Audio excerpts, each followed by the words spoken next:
¿Eh? Estamos con Eduardo Levi Yeyati, economista, director de la Universidad de Torcuato Di Tella. Decano de la Escuela de Gobierno. Ahí está, decano, ya sabía, Bastante por cerca. eso... ¿Eh? Bastante cerca. No, por eso estaba segura que no era exactamente director, por eso te preguntaba. Decano de la Escuela de Gobierno. Gracias por venir. No, un placer. Uno de los economistas argentinos más citados. Sí, más destacados. A ver, Eduardo, explícanos qué cuernos pasa que de repente un presidente designa a su vicepresidente y cae el riesgo país, suben los bonos, suben las acciones, se desploma así desde los medios, en realidad cae un poco el dólar. Todo lo que parecía complicado de repente parece solucionado por algo que llaman el efecto Pichetto. A mí me parece un disparate, pero por ahí tiene alguna lógica. Tiene alguna lógica. Igual los mercados exageran, obviamente, ¿no? Tampoco tenés que comerte todo el rebote.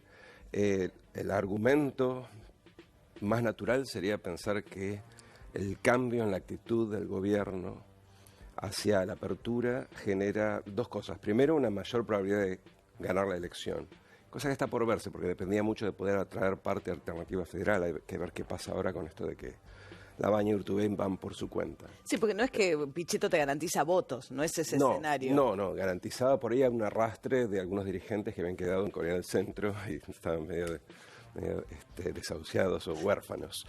Pero eso no está claro que vaya a ocurrir. Lo otro que sí es una señal que hay que tomar en cuenta es que el mercado, mucho de este riesgo que el gobierno a veces atribuía pura y exclusivamente al peligro de que volviera Cristina, también estaba asociado a las dificultades que había enfrentado el gobierno y que enfrentará cualquiera que gane la elección para hacer las reformas necesarias para estabilizar financieramente el país.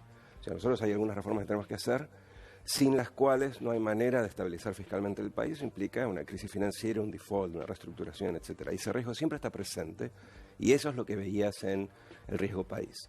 Entonces ahora al acercarse a Pichetto, al abrir un poco, si querés, al ceder en la posición tan purista que habían demostrado el PRO durante los últimos años, alimenta una mejor perspectiva para cerrar los acuerdos necesarios para empujar esas reformas que tenés que hacer en los primeros 6 meses del próximo mandato. Tampoco tenés mucho tiempo. Sí, yo pensaba que hay algo de espejo de la decisión de Cristina Kirchner en la elección de Pichetto por parte de Macri, que es Cristina Kirchner dice es por la gobernabilidad. No es solo, porque no es porque Alberto Fernández le suma votos a Cristina Kirchner. Ella dice va a haber que hacer cosas y va a ser muy dificultosa la gobernabilidad. Elijo a Alberto porque tiene mejores condiciones para hacer eso que yo.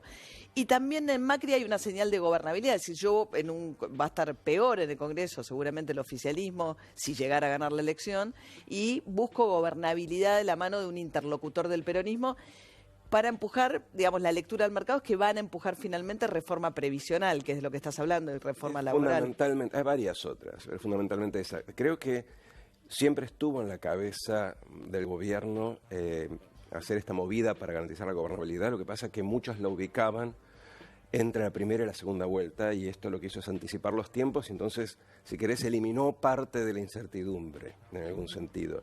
La gran reforma, sí, que está pendiente, la que tiene más impacto fiscal, es la reforma previsional, que tiene un lado laboral, porque el problema previsional no es solo que pagamos mucho, sino que recaudamos poco. Hay mucha informalidad, el monotributo no aporta lo suficiente, hay que tener más aportes por un lado y hay que ver cómo distribuimos por el otro. Creo que la gran reforma pendiente de Argentina es el elefante en el salón. Nadie habla de eso porque todo el mundo lo considera piantavotos. Es una reforma que ya fue votada, de hecho, porque en la ley de votó la creación de una comisión para que la analice. Se pusieron 3 años de plazo, o sea, ya se vencieron, nadie levantó la mano para decirlo, pero es una ley que ya fue votada implícitamente junto con la ley de reparación histórica en el año 2016. Había que llamar a una comisión de expertos, luego pasar un debate en el Congreso, es decir, pasar todas las etapas que una reforma de este tipo requiere, que es en gran medida un debate que haga que al final todos tengan algún nivel de relacionamiento con este cambio, porque si no el próximo gobierno la revierte. Eduardo, yo cuando escucho reforma previsional lo que traduzco es le van a meter la mano en el bolsillo a los jubilados. ¿Es así? Bueno, tenés que ser más preciso, que es meterle la mano en el bolsillo a los jubilados. Que los jubilados van a ganar menos. ¿Los futuros o los actuales? No sé, eso pregunto. Bueno, mira, hay reformas todo el tiempo, ha habido reformas previsionales en todos los países del norte europeo, esos que nosotros les aspiramos a hacer. Y ha habido reformas en economías emergentes también. En la mayoría de esos casos, yo diría casi en todos los casos, hay lo que se llaman derechos adquiridos. Vos no vas nunca a meterle la mano a los jubilados que ya están ahora cobrando una jubilación, ¿sí?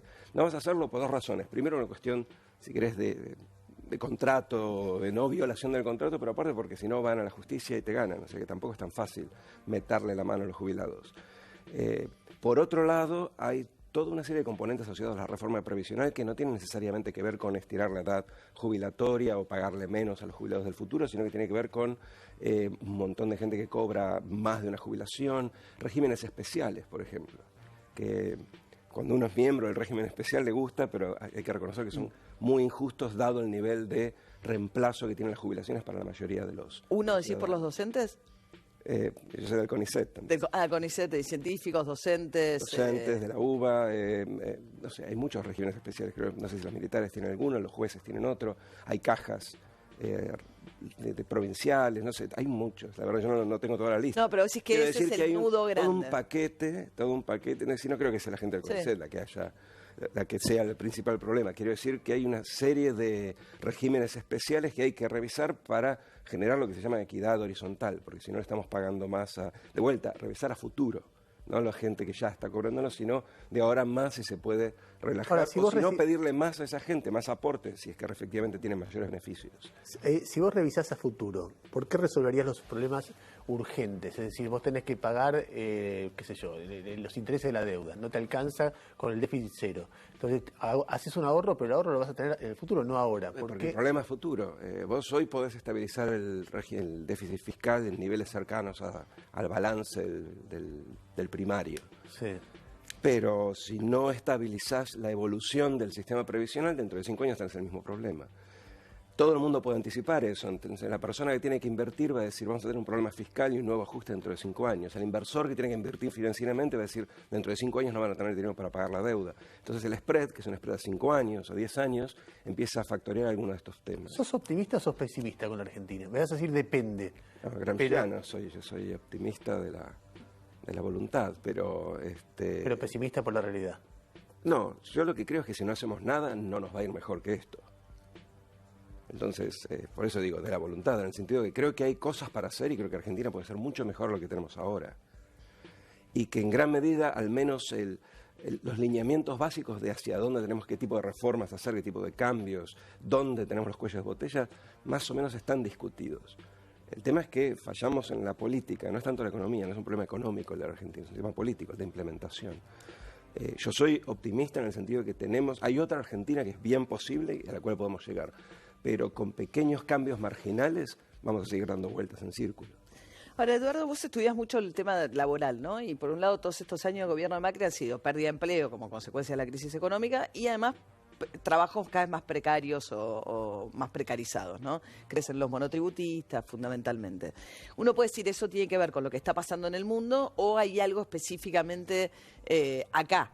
Porque ¿qué es lo que está pasando? Uno ve que por ahí Macri no puede avanzar con la reforma laboral, pero aparecen las aplicaciones, todo este tipo de regímenes no regulados. Mirá, hay cosas que pasan en el mundo, pero Argentina tiene un serio problema que es su incapacidad de crear ciertos tipos de trabajos. Trabajos asalariados, lo que llamamos trabajos de calidad, que no necesariamente son de salarios altos, pero que tienen estabilidad, beneficios. Eso se perdieron con Macri. Ahora se están perdiendo, pero aún en los 12 meses hasta marzo del 2018, donde veníamos creciendo 3,6, 3,7% anual, igual no creábamos empleo de los buenos. Y cuando vos veías el aumento de los empleos eran monotributistas, empleadas domésticas, que son casi independientes. Por suerte tienen un régimen especial, pero son casi independientes. Monotributistas sociales, empleados públicos en algunos casos y mucho informal. Entonces, aún cuando crecías tenías problemas para generar empleo. Ahora, obviamente, en una crisis está yendo para atrás, en todos los campos y en particular en este. Argentina tiene un problema, podés llamarlo estructural, para generar ese tipo de empleo, entonces tienen que empezar a pensar cómo generar otros tipos de empleo. Porque no va a ser subsidiando los empleos industriales en declinación que vamos a generar empleo para toda la gente que necesita empleo ahora. Ahora, ¿qué haces con el industrial que lo despiden? Ahora está cerrando una fábrica en Loma Negra, justo.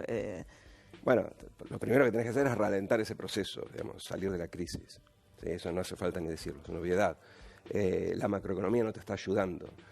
Pero aún en los años de crecimiento las empresas manufactureras perdían empleo y entonces tenés que crear otro tipo de empleo. Si el tipo, y eso sí es importante, la reconversión laboral es medio un mito, es una ilusión si querés.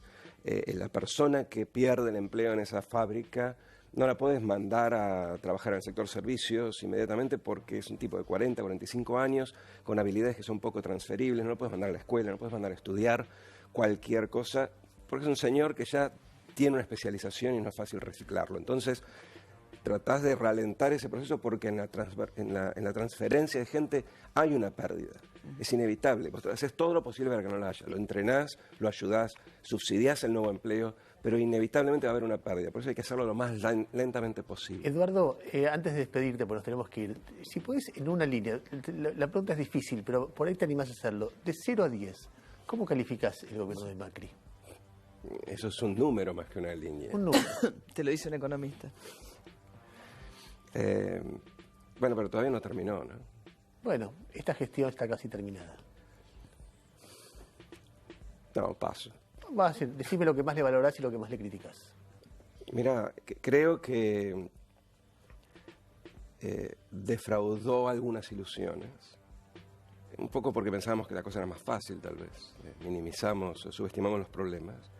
Y es muy difícil recrear esas ilusiones en un país que tiene crisis tan recurrentes. ¿Pero lo votarías?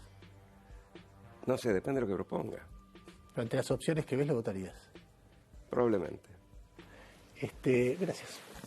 Muchas gracias, Eduardo, por haber estado acá esta noche. Ustedes, nos reencontramos con ustedes en